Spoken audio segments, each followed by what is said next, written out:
الرحمن اللہ بالشر استوا نہیں بلکہ اللہ ہر بندے کے ساتھ ہے. اللہ موجود بلا مکان ہے.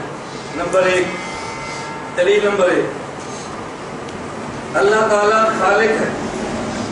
اللہ تعالیٰ خالق ہے اور عرش مخلوق ہے. اگر اللہ تعالیٰ خالق اور عرش مخلوق، خالق ازل سے ہے اور مخلوق ازل سے نہیں. اگر اللہ تعالیٰ کو عرش پہ مانے تو سوال ہوگا جب عرش نہیں تھا تو اللہ کہاں پر تھا؟ جب عرش نہیں تھا تو اللہ تعالیٰ، دلیل سمجھ آ گئی؟ اللہ خالق عرش، بولو اللہ خالق عرش، خالق ازل سے ہے مخلوق ازل سے نہیں. اگر تم کو اللہ عرش پر ہے تو سوال ہوگا جب عرش نہیں تھا تو اللہ کہاں پر تھا؟ دلیل نمبر 2 حقیقتاً مستوی علی العرش ہونے کی 3 صورتیں. اللہ عرش پر مستوی کتنی صورتیں ہیں؟ 3. نمبر 1 اللہ تعالیٰ عرش کے محاذات میں ہو، بالکل عرش کے برابر ہے. نمبر 2 عرش سے متجاوز ہو، عرش چھوٹا ہو اللہ بڑے ہو. نمبر 3 عرش سے کم ہو، عرش بڑا ہو اللہ چھوٹا ہو. علیہ باللہ اگر اللہ کو حقیقتاً عرش پہ مستوی مانے کتنی صورتیں ہوگی؟ 3. یا تو محاذات پہ ہوں گے کہ جتنا عرش ہے اتنا ہی اللہ ہے، یا اللہ عرش سے متجاوز ہوں گے، یا اللہ عرش سے بھی کم ہوں گے. اگر پہلی صورت رہے کہ اللہ عرش کے محاذات پہ مانے تو جو کہ عرش محدود ہے اللہ کو بھی محدود ماننا پڑے گا، حالانکہ اللہ غیر محدود ہے. حالانکہ اللہ غیر محدود. اگر اللہ کو عرش کے بالکل محاذات پہ مانے تو عرش محدود ہے، محاذات پہ مانے تو اللہ تعالیٰ کو بھی محدود ماننا پڑے گا، حالانکہ اللہ تعالیٰ محدود نہیں بلکہ غیر محدود. اور اگر یہ کہے کہ نہیں عرش تو چھوٹا ہے اللہ عرش سے متجاوز ہے، اس کا معنی ہوگا اللہ کا کچھ حصہ عرش کے برابر ہے کچھ باہر ہے، تو اللہ کے وجود کی تجزی لازم آئے گی. کیا لازم آئے گی؟ تجزی، اجزاء ہو جائیں گے.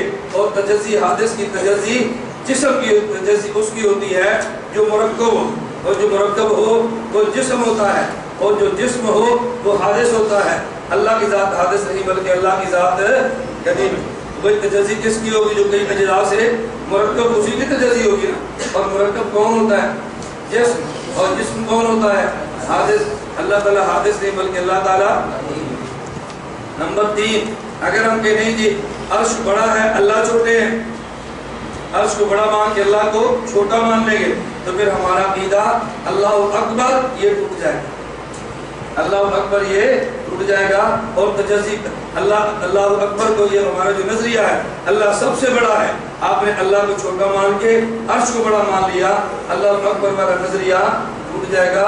اس لیے ہم کہتے ہیں اللہ کو عرش پہ مانے تو جو بھی صورت مانیں گے وہ صورت باطل ہے، لہذا اللہ کو عرش پہ ماننا بھی باطل ہے. دلیل نمبر 3 اگر ہم کہتے ہیں اللہ عرش پر ہے، اللہ عرش پر، اللہ خالق عرش مخلوق، اللہ خالق عرش مخلوق، خالق غیر محدود مخلوق محدود. اگر خدا کو عرش پہ مانے تو سوال پیدا ہو گیا کیا غیر محدود محدود میں سما سکتا ہے؟ کیا غیر محدود محدود میں سما سکتا ہے؟ نمبر 5 اگر اللہ تعالیٰ کو عرش پر مانے تو عرش مکان بنے گا اللہ مکین بنے گا. عرش مکان بنے گا اللہ، عرش وہ جگہ جہاں پہ رہتے ہیں، اور اللہ وہ ذات جو رہتی ہے. رہنے والے کو مکین کہتے ہیں اور رہنے کی جگہ کو مکان کہتے ہیں.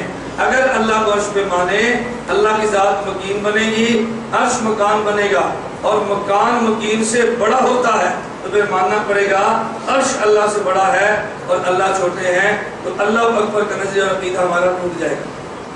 دیکھیں یہ کمرہ مسجد یہ مکان ہے اور آپ مکین. یہ مسجد بڑی یا آپ بڑے؟ جس کمرے میں سوتے وہ کمرہ مکان اور آپ مکین. مکین بڑا یا مکان بڑا؟ اس تخت پہ میں بیٹھا ہوں یہ مکان ہے اور میں مکین ہوں. یہ تخت بڑا یا میں بڑا؟ تخت کی چڑھائی ہوگی تو بیٹھیں گے نا، اگر اس کی چڑھائی بندہ بیٹھے گا کیسے؟ تو مکان مکین سے ہمیشہ بڑا ہوتا ہے، تب پھر اللہ اکبر کا نظریہ ہمارا ٹوٹ جائے گا. نمبر 6 اگر اللہ تعالیٰ کو فوق العرش مانے اللہ کے لیے مخصوص جہت ہو جائے گی. اللہ کے لیے مخصوص جہت. اگر اللہ کو عرش مانے اللہ کے لیے مقصود جہد فوق لازم آئے گی، جہد فوق لازم آئے گی، اور جہد کو حد بندی لازم ہوتی ہے، اور حد بندی جسم کی ہوتی ہے، اور جسم حادث ہوتا ہے۔ اللہ حادث نہیں بلکہ اللہ قدیم ہے۔ اللہ کیا ہے؟ مجھے دلیل سمجھ آئی؟ اگر اللہ فوق العرش مانے، اللہ کی جہد کون سی ہوگی؟ فوق اوپر پہ، اور جہد کس کو ہوتی ہے؟ حد بندی کو۔ جو چیز محدود ہو اسی کی جہاد ہوتی ہے نا، تو جہد کو حد بندی ہوتی ہے، اور حد بندی کس کی ہوتی ہے؟ جسم کی۔ اور جسم کون ہوتا ہے؟ حادث۔ تو پھر اللہ کا حادث ہونا لازم آئے گا، جبکہ اللہ حادث نہیں بلکہ اللہ کی ذات قدیم ہے۔